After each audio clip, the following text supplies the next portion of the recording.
kind of I'm composition. very sure that they have. In fact, I really love the Chol pickup over here. It's slightly underrated. We haven't really seen much of him in the Malaysian, Singapore, or the Indonesian side recently. But he is. We were theory crafting about this, and he is pretty high up there.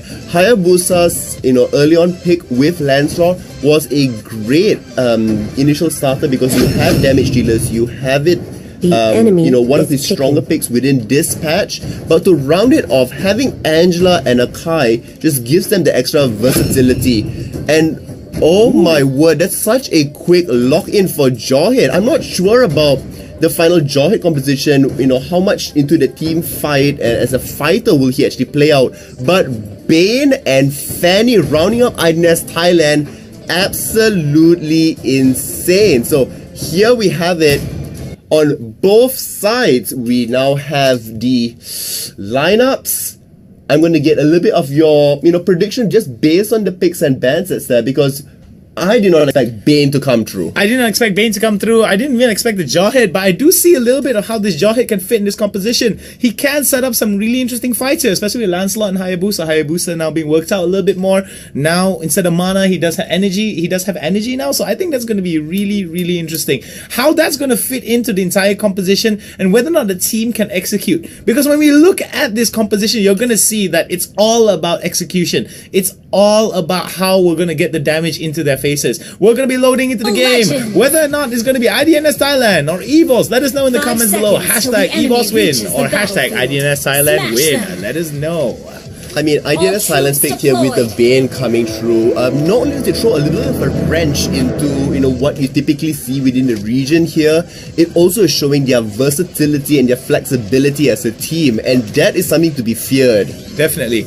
Alright, so standard knock up here. Oh my god, Amy IZ now in a lot of trouble. IDNS seems to be in a big bottom spot here. Early on, it's going to be first blood. Jawhead drawing out first blood for the side of EVOS. And EVOS looking to make sure that the Indonesian pride echoes in the comments. Oh, we see Nemo TV now in a little bit of trouble here. I mean, it was really good for them to respond afterwards by going in and having the invade, noticing that Hayabusa was not there, most likely taking his buff. Nice rotation coming in from the side of IDNS Thailand to spot that out. And now we see that, the sort of, three-man, death walk that's coming up from EVOS there, using a little bit of advantage in terms of extra gold and experience that they got to pressure the bottom lane. And that's really good, setup from them. EVOS wants to pick up the early fight because Bane does need a little bit of scaling before he's able to, really have a significant impact into the game. 30 seconds before the turtle, and we do see that EVOS now looking towards getting, there goes the ejector onto Amy, and it's going to be the spin to win here coming in from the Fanny, and it's going to go down. Angela gets the kill here. Emperor Nemo, and of course, just no limit, looking towards pushing that bot lane. This is going to play strongly towards EVOS here because of how they're going to be ganking towards this bot side. That's going to open up the objectives for them. That's going to give them a lot more experience and a lot more goal. Over the top side, however, great flicker away from the action, making sure it's absolutely safe. At the same time, there, Gushan, my word, being able to isolate him out away, but will they pay for it with his life? Bane dies up top, and there's still going to be more engaged over here. Does pull back their knives. Well, IDNS now looking towards getting some kind of a counterplay here. Marsha looking towards trying to get some situations to play out better for the side of EVOS, but it seems the IDNS looking towards getting back the aggression and getting back a little bit more map control here. Now we do see the IDNS is responding to this bottom side push here. They might divert some resources over to the bot side, but it seems that with the binding that's going to go down over to the Fanny, going to stop that cutthroat from taking up air superiority. Yeah, I mean, really good, timing on the steel cables there, making sure that she got away, away enough from the danger that was there. Really good. Currently 3-1, just checking sure that Turtle is still there.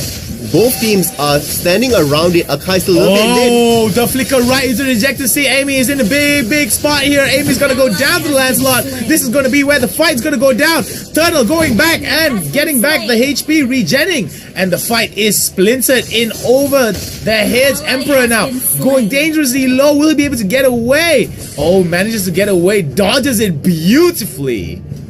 I mean, that was really nicely done by them. They're focusing on the team fight, making sure that They were not specifically taking the objective, which helped a lot in stopping the objective being taken.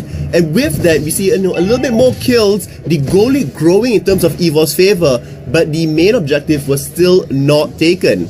I mean, it's a little bit of a throwback towards MSC, in my opinion, because when we do see some things like this, right, where goal lead is definitely something in favor and kills are something in favor for an enemy team, we do see that some teams are able to play from behind. These itemizations are going to be very interesting. What do you think about this? All of this, I mean, the boosts of swiftness all across the board. We also see lots of magical resistance coming through as well. You do have Angela, you have Jawhead and Akai there. So it makes sense that IDNS Thailand is really setting up for the later stages of the game where the damage will not be as severe as before. Now we do look here, a lot of problems coming in for the side of EVOS here.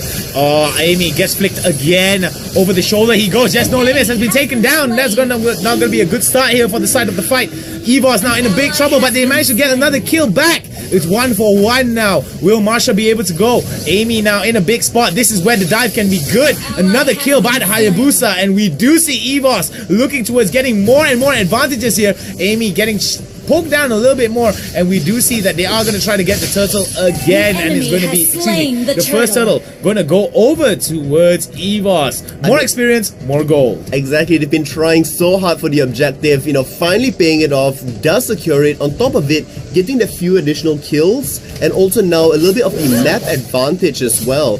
Moving towards your favor, back up top, we're going to see that Bane is skirmishing a little bit with Hayabusa. That's there. Still trading back and forth. Nice Veil picked up by Gushin there, prioritizing a little bit more defensiveness because they do want to stay in this fight a little bit longer to make sure that they are able to deal out the damage. The kickback is there. There goes the kickback. It's beautifully done. Nemo TV goes down. Amy in a bit of trouble here, has to flicker away. This is where the fight could turn around, but EVOS decides, nope, we're not going to go and commit too much towards it. This is where some trouble is going to be for EVOS here. Oh, Korra TV Aura now in a bit of trouble. Will be able to get that little bit of health there thanks to the lifesteal, but he's going to get taken down with the smack from Bane. Now we do see Just No Limit hanging out over to the bot side here. Fanny in the jungle looking towards there, moving up here. So as we see this kind of style, we do like what EVOS is doing actually. So I feel that what EVOS is doing is relative towards getting those early objectives, but they've got to be very, very careful that IDNS does not pick up on this and matches their playstyle here, because if they match their playstyle, then all of the lead that you have seen thus far, like how we've seen early on, is going to translate towards a very, very weak mid game here for the side of EVOS. We do see that the goal is being catched up here by the side of IDNS. EVOS still has the lead, but it's only a few plays away from losing that lead. What do you think about this, Sudo? I definitely agree about the early stages of the game here. We talked about EVOS wanting, to take a little bit extra risk as they're doing that. So far, their risk has paid off. However, with the middle stages of the game coming out now, we are seeing that Gushin is able, to come in, do that burst damage out there. Aura might get taken down here, but will take somebody else with him. Fanny goes down there as well. Might be able to escape. The Duke will not quite be enough. Chug gets the kill onto that one, and it's still going to be more aggression back up top. Loving the fact that EVOS is playing more of a objective-based game out here, systematically removing people from under the turret and then pushing it out. Well, I like this because Emperor is actually timing his dodge really, really well. So I do like the fact that with the follow-up that's coming in from the side of EVOS, they might actually be able to steal this game away from IDNS. And I don't know about you, but it seems that IDNS in a little bit of a shaky side here coming into the first game. But it's still not too late. There's still 2 kills behind. Not too far off, but it's going to be a bit of a battle here if they need to catch up. They need to win a little bit more fights. And this is where IDNS does not win fights here. Amy getting caught again and is going to get taken down. Look at the amount of damage that's being drawn out here. A mega kill onto Emperor. Emperor living up to his words. A dominant display of regality. And we are going to see that Hayabusa has started up Lord here already. Now, IDNS Thailand is more so primed towards the later stages of the game where Fanny can really wreak havoc across, the split pushing side of the map. And that's what they haven't really reached yet. Look for this to happen around the 10 to 12 minute mark. as the items really start to build up. Because they went a little bit more defensive earlier on, they are lacking a little bit of damage right now. But still, removing Angela. Fanny coming in, removing Angela is going to be a big problem here for the side of EVOS. Now IDNS might be able to turn this around. If they get the Lord here from under EVOS's noses, they could turn around the fight and they could get it. Oh, that was a beautiful high loss ultimate here. Marsha being taken down, separated from the fight. They're all going to go, but Lord has been slain. IDNS Thailand might be able to come and turn this around, but the fight is not in their favor. They will be getting them down one by one, and out of nowhere, IDNS Thailand catching it up. Will the Indonesian pride chants silence in the comments now? Oh man, Indonesian That team. was, really hard for EVOS to take out there. Not only were they pushed away from Lord, but they should not have gone in for the re-engage of the fight. Yes, they should have gone in, potentially for the steal that's there, but overcommitting with the resources was insane. Having the concentrated energy on Gushing there meant that he could just sustain so much within the teamfight that's going on. Oracle there on high loss as well, making sure that he does stay topped up throughout the whole time. Cursed Helmet on Akai not quite going to be helping in this situation. They need to wait for the next round of items before EVOS can start to compete with them. But with IDNS Thailand now getting their items, they are in pretty prime position to fight more equally.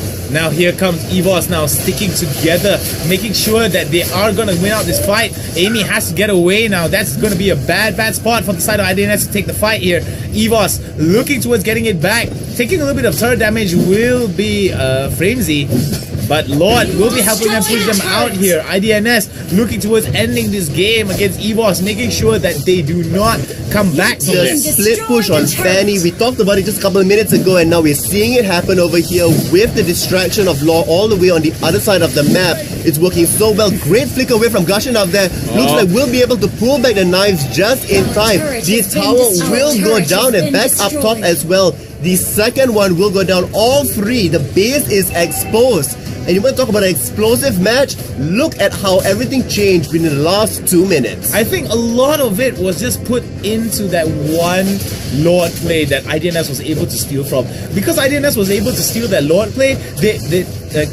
because they made the play to steal the Lord, right? Yep. You're gonna realize that they just gave so much breathing space, and because of the breathing space that they created, IDNS was able to take advantage of the lanes, was able to take advantage of the damage stats that they got, and most importantly, they were able to shut down EVOS's lead. EVOS now has to turtle up a little bit, make sure they do not lose these next two fights. Losing this next fight might be the end for EVOS. It might be the end of now already. Now we're going to see that Fanny has to back out a little bit. Akai's ultimate is on. Does trap two members out there. Will it be enough to bring it down in the end?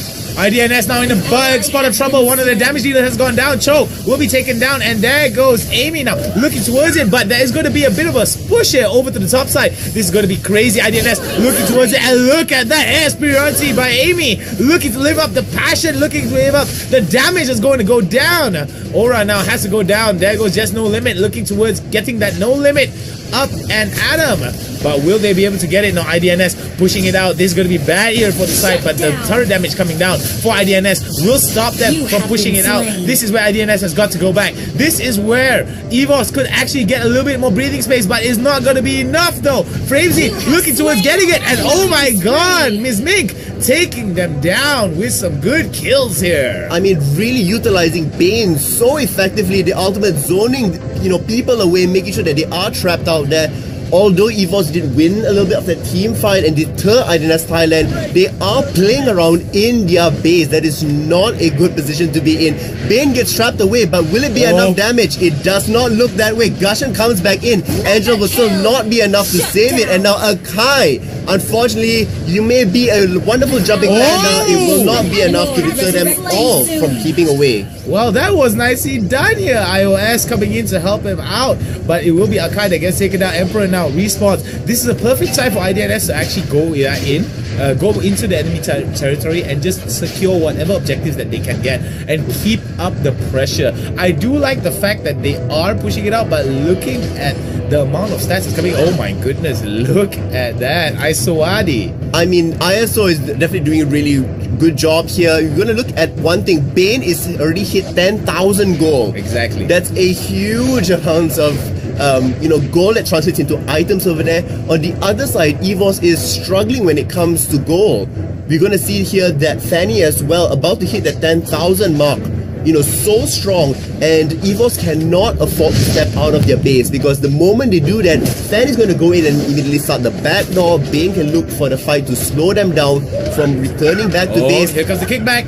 The kickback is good though, but no members of IDNS are nearby. Here comes other members from the side of EVOS to come in. IDNS now looking towards getting that kill. Marsha now in a bit of trouble. Marsha spins to wins the high loss ultimate. Buying some time as much as they can, but the Lord has been taken down, and this is bad here. Instead of buying time, they should have just backed away as quick as they can, but the double kill is going to go over towards IDNS. This is the spelling of doom here coming in from EVOS, and the silence of Indonesian pride. A lot of Indonesians are going to be disappointed here, but it is game number 1 after all. They still have another game for them to come back in and try to draw it out, but here they come again and again. Here comes IDNS with more damage and more kills. The numbers are not in favor for the side of EVOS, and this is going to be game number 1 in favor of IDNS Thailand. What a way to kick things off. Thailand showing everybody, how it's done in pride, really there.